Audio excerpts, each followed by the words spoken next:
everyone, and welcome back to another episode of Good Food for You, the show that teaches you that even though you suck at cooking, you can still make really good food.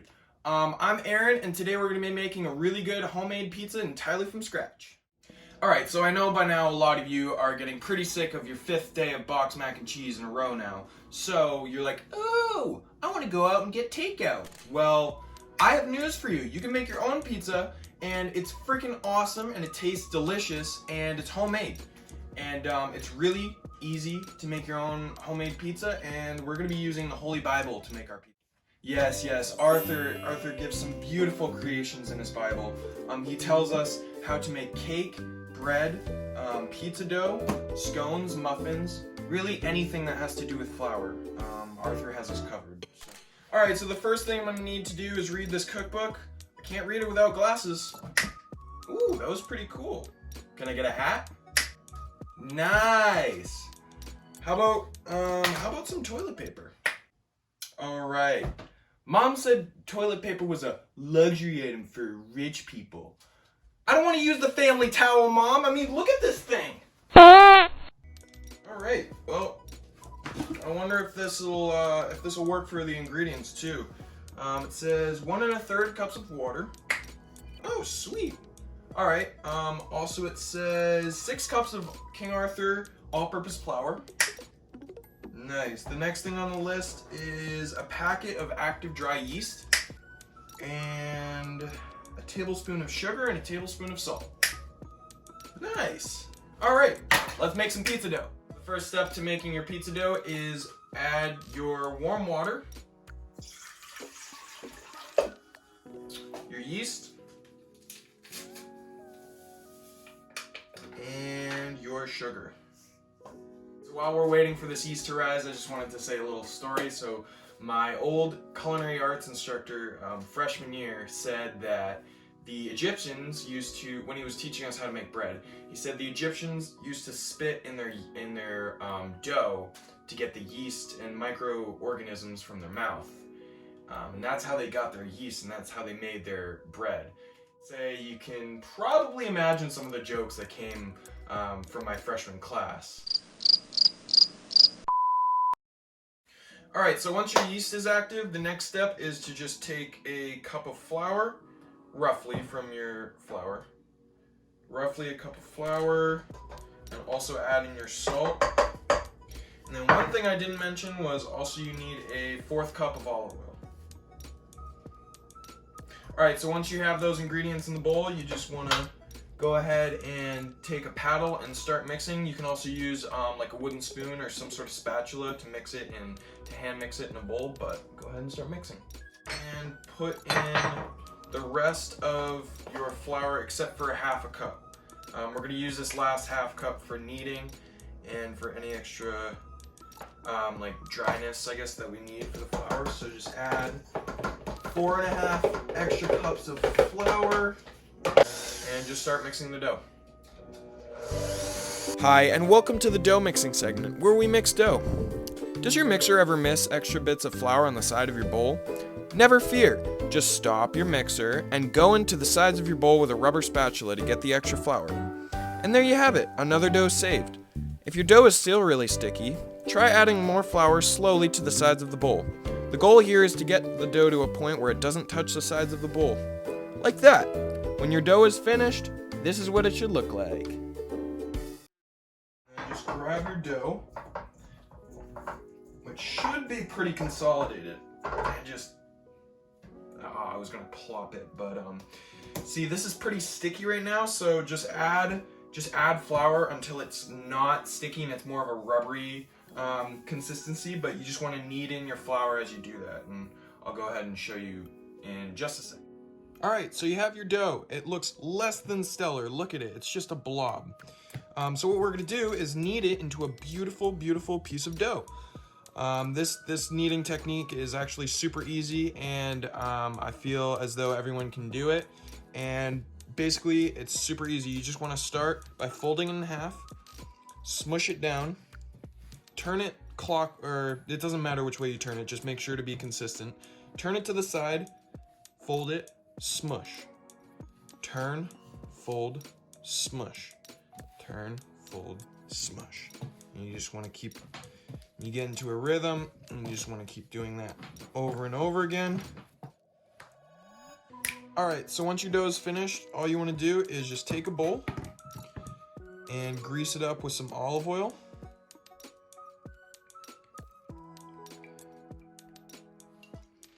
And you can go ahead and use your hands or a paper towel and grease up the bowl. Plop your dough in, throw a little bit of olive oil on top of that. And once your dough is all greased up, you just want to take a damp paper towel, put it over that, over the bowl, and then put this in a nice warm place. Alright, so as you can see, our dough has risen. There's little bubbles there. Alright, so the reason that you want to punch down your dough twice is to allow it to develop a finer gluten structure. This improves the flavor and it allows it to get a lighter, more chewier texture to your dough.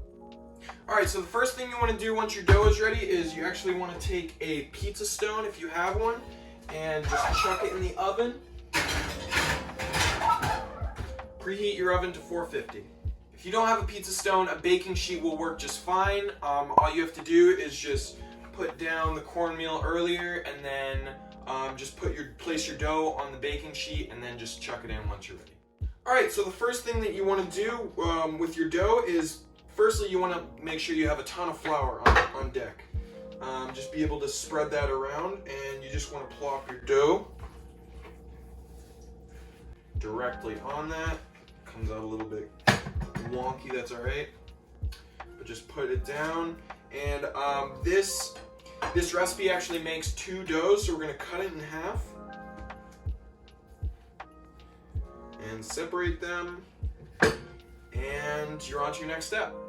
Alright, so the next step in making your dough is just putting extra flour on, because this is pretty mushy, and just make sure you have a bunch of flour on deck. And what you want to do is start kneading these doughs. So I'm going to set a dough to the side and work with this one. Now just remember your technique from yesterday. Fold, push, turn. Fold, push, turn. And just keep doing that. Work some of the flour into your dough.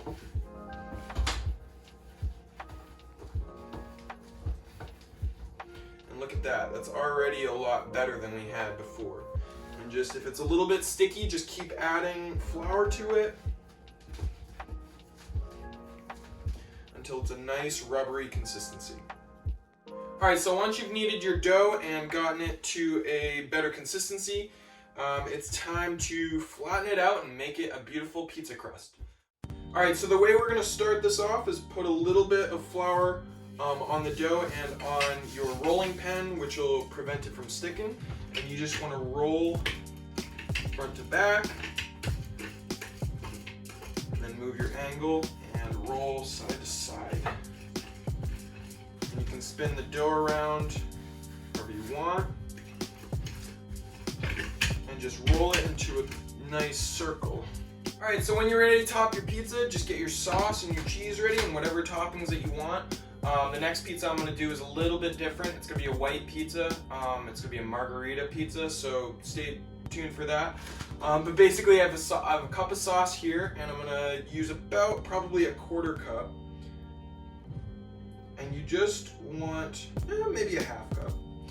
And I just want to spread it. I'm going to use a spoon. You can use a spatula or something, but I like using a spoon just because it's easy.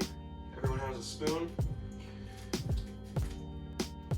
Alright, so I like to do more of a thin layer of sauce on my pizza. Normally I'm saucing, but on this pizza I'm going to do a thinner layer of sauce so it comes out more crispy. If you want it to be more of like a New York style deep dish pizza, by all means just add whatever amount of sauce that you want, but I'm going to have a little bit less sauce than I normally do. Normally I'm saucing them, so. Alright, then I'm going to add my mozzarella, but basically shout out Post Malone, because love that man's. That's where I got the sauce from, obviously. And last November I went and saw him in concert, and it was phenomenal. Even though the tickets were literally $130 for nosebleed tickets, like it wasn't even like such it wasn't even like I was really close. Like, it was literally nosebleed tickets, and it was still like $130. If you have the chance to go to a concert, definitely do it, because oh my god, that was my first concert, and that was the best. That was like the best concert I've ever seen. It was my only concert, but it was like the best. It was such a great experience. If you haven't gone to a concert, definitely do it. But yeah, so what I'm doing now is I'm just gonna add. I added fresh mozzarella, but now I'm just adding Market Bucket mozzarella.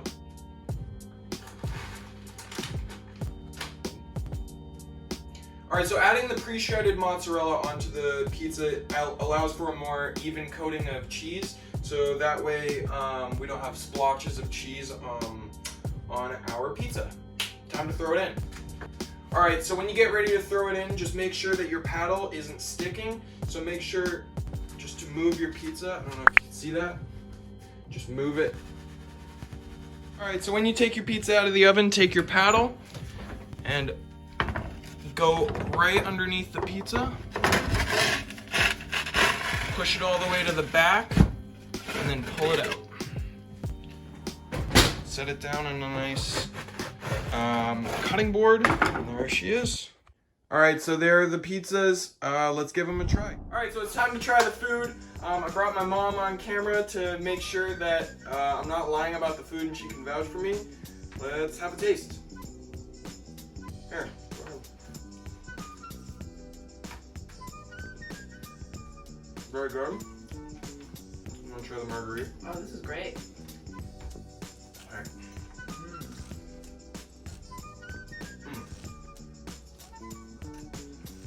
Ooh, hot.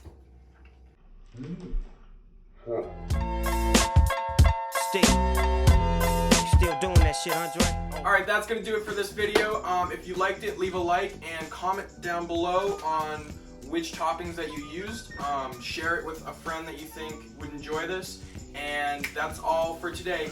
Keep spreading positive vibes. Your hands, make sure your put your hands in fists, and so that way you don't poke any holes in this dough, and you just go around the edges and work. And see, look at that, we already have holes. Alright, before I go, I just wanted to say a huge thanks to everyone who supported me on my last video. I just wanted to shout out Mac Eldridge, Ashley Clark, and Zeb Santos, and their links will be in the description. Mac is a musician, and they make music and they have an awesome singing voice. They play ukulele, and Zeb has a gaming channel so I'll link that in the description. Some really cool live streams and such. And Ashley Clark is just an awesome friend, and she shouted out my channel on her social media, so I'll link her Instagram in the description. Alright, anyway, thanks, have a good day.